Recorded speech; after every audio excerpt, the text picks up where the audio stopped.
ভাই 10টা টাকা দিবেন? সকাল থেকে কিছু খাইনি। কাজ করতে পারছ না? কাজ আপনি দিবেন?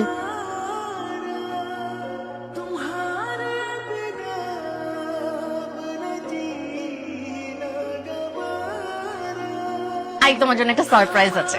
কি সারপ্রাইজ? চোখটা বন্ধ করো না। চোখ বন্ধ? আমি না বলার আগ পর্যন্ত চোখই খুলবে না। চিটিং করতেছো না তো? এবার চোখটা খুলো। টান টানা।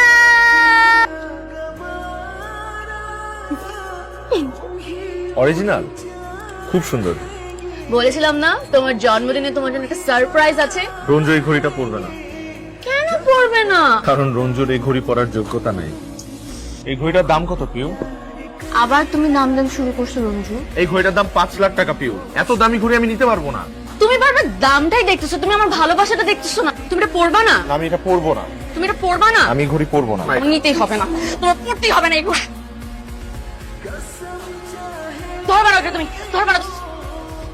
এই যে দেখো আমি পরছি, আমার ভুল হয়ে গেছে, সরি। এই যে দেখো আমি পরছি, সুন্দর লাগছে না আমাকে? আমি কথা দিচ্ছি এই ঘড়ি আমি কখনো খুলবো না। তাহলে এতক্ষণ আমার সাথে এরকম করলা কেন?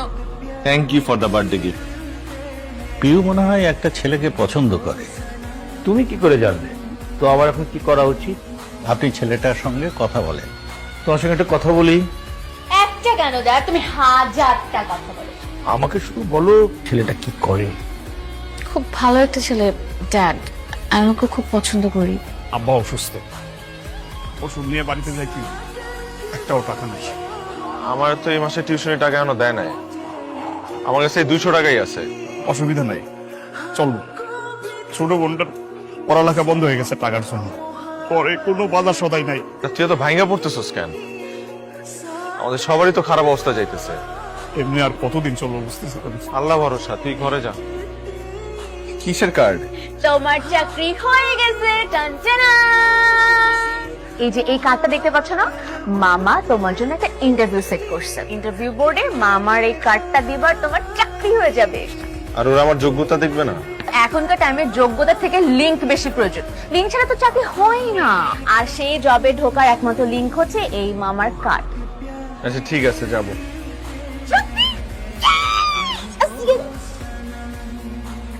রঞ্জন, শুনছিস কিছু?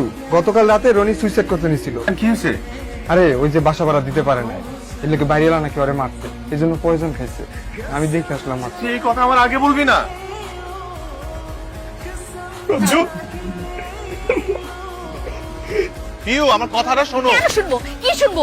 কেন শুনবো তোমার কথা? প্লিজ আমার কথা শোনো। এই চাকরিটার জন্য আমার বন্ধুটা মরতে বসছিল। আমার বন্ধুটার বাবা পঙ্গু হয়ে 4 বছর ধরে বিছানায় শোয়া। ওর ছোট ভাই বোনের পড়াশোনা বন্ধ হয়ে গেছে। আচ্ছা, আমার বন্ধুটা সুইসাইড করতে গিয়েছিল। ওর এই চাকরিটা খুব প্রয়োজন। এটা তুমি ইন্টারভিউ না দিতে যে তোমার বন্ধুকে পাঠিয়েছো। এখন আমি আমাকে কি বলবো? মামাকে একটু বলো যাতে আমার বন্ধুর চাকরিটা হয়ে যায়। তুমি না, তোমার এই চাকরিটা হলে না আমি তোমাকে আমার বাবার সাথে দেখা করাতে পারতাম। এখন সবকিছু উল্টাপাল্টা হয়ে গেল। বুঝছিস না তোমাকে কতটা ভালোবাসি, কতটা কেয়ার করি। আমি নিজে গিয়ে আঙ্কেলের সাথে দেখা করবো, তাকে বুঝিয়ে বলবো। আমি কথা দিচ্ছি তোমাকে, ভালো তো আমিও তোমাকে বাসি। রঞ্জু, সবুজ দোস্ত, আমি চাকরিটা পাই গেছি দোস্ত। অথচ তোর জন্য আমি চাকরিটা পাইছি। তোর যে কি বলে আমি ধন্যবাদ দেবো দোস্ত। তুই না থাকলে আমি ভাইসা যাইতাম, ধ্বংস হয়ে যাইতাম দোস্ত। তুই কি মানুষ নাকি ফেরেশতা বলতো? আমি বন্ধু, আমি তোর বন্ধু। দেখবা, ড্যাড তোমাকে খুব পছন্দ। আসসালামু আলাইকুম। ওয়ালাইকুম আসসালাম। ড্যাড ও হচ্ছে রঞ্জু, যার কথা তোমাকে হ্যাঁ। বলছিলাম। আমরা একটু কথা বলি। হ্যাঁ হ্যাঁ, শিওর শিওর। আমি তোমাকে সরাসরি কিছু কথা বলতে চাই। জি অবশ্যই। তুমি তোমার চাকরিটা তোমার বন্ধুকে দিয়ে দিয়েছো, কিন্তু কেন? কারণ ওই মুহূর্তে আমার চাইতে আমার বন্ধুর চাকরিটা বেশি প্রয়োজন ছিল। ওই চাকরির কারণে আমার বন্ধুর পরিবারটা বেঁচে গেছে। জীবনটা এভাবে চালানো কঠিন হয়ে যাবে। জীবনে চলার জন্য তো অনেক টাকার প্রয়োজন নেই। তোমার ড্যাডের মনে হয় আমাকে পছন্দ হয় না। ড্যাড আমার পছন্দকে রিজেক্ট করতেই পারে না, বুঝছো?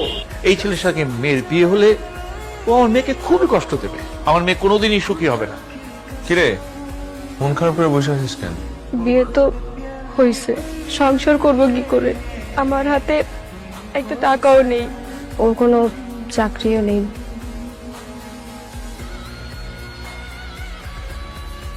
এই ঘড়িটা রাখ। এই ঘড়িটার দাম প্রায় 5 লাখ টাকার মতো। এইটা বিক্রি করে তোরা সংসারটা সাজায় নিস নে ধর। আমি আর নিতে পারবো না ভাইয়া। এটা তোদের বিয়ের গিফট হিসাবে দিলাম, আমি তো ভাই হিসাবে তোদের বিয়েতে কিছু দিলাম না, এটা রাখ। ধর এটা তুই। তোমার এই উপকার আমি কোনোদিনই শোধ করতে পারবো না ভাইয়া।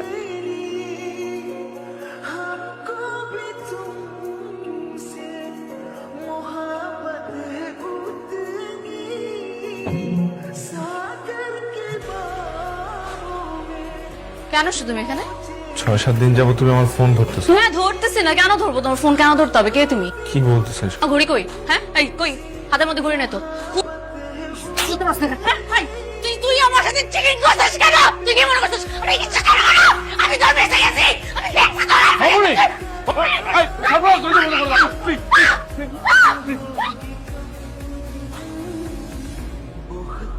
জবা, ভাইয়া আসো আসো ভিতরে আসো। তোরে যে আমি একটা ঘড়ি দিছিলাম, ওই ঘড়িটা কই? ওই ঘড়িটা তো বিক্রি করছি, বিক্রি করে আমরা 3 লাখ টাকা পাইছি, এই বাসা নিছি আর নতুন একটা দোকান দিছি।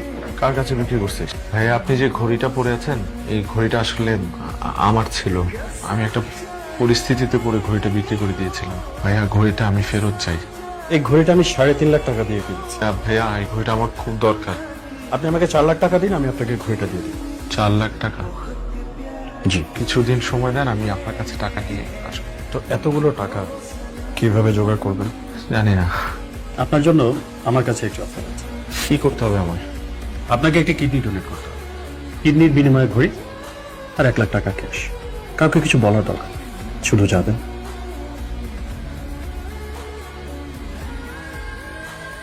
ভাই কিডনি দেওয়ার পর থেকে আমার অবস্থা খুব খারাপ।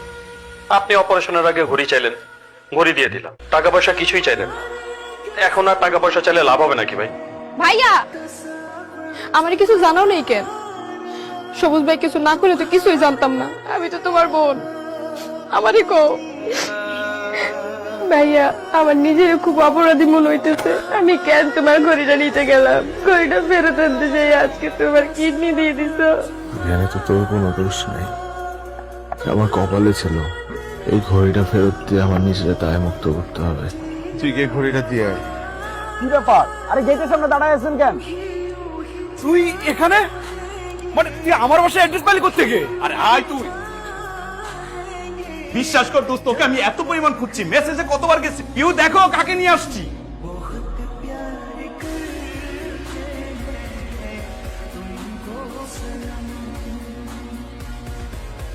এ হচ্ছে রঞ্জু, আমার সবচেয়ে কাছে বোন।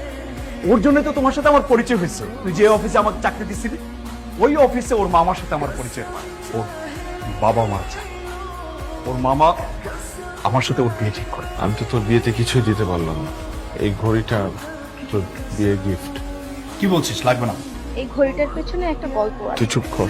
না আজকে আমি চুপ থাকবো না। আমি যখন বয়ফ্রেন্ড দিয়ে বিয়ে করবো বলে পালিয়ে আসি, তখন ভাইয়া আমাকে এই ঘড়িটা দেয়। আমি ঘড়িটা বিক্রি করি, 3 লক্ষ টাকা পাই। কিন্তু ভাইয়া এই ঘড়িটার বিনিময়ে একটা কিডনি হারিয়েছে। কি দোস্ত? এই ঘড়িটা ভাইয়া ওনার গার্লফ্রেন্ড দিয়েছিল। ওনার গার্লফ্রেন্ড ওনাকে ভুল বুঝে খুব অপমান করে। ঘড়িটা ফিরিয়ে আনার জন্য ভাইয়া তার একটা কিডনি বিক্রি করে দেয়। ওই মেয়েটা এত নিষ্ঠুর। ভালোবাসার মানুষ কখনো নিষ্ঠুর হতে পারে না। হয়তো আমাকে ভুল বুঝে ঠকে গেছে। এই ঘড়ি কিন্তু জেমস বন্ড পরেছিল। ভালো থাকিস। আসি। আসে মানে? আপনারা ভালো থাকবেন।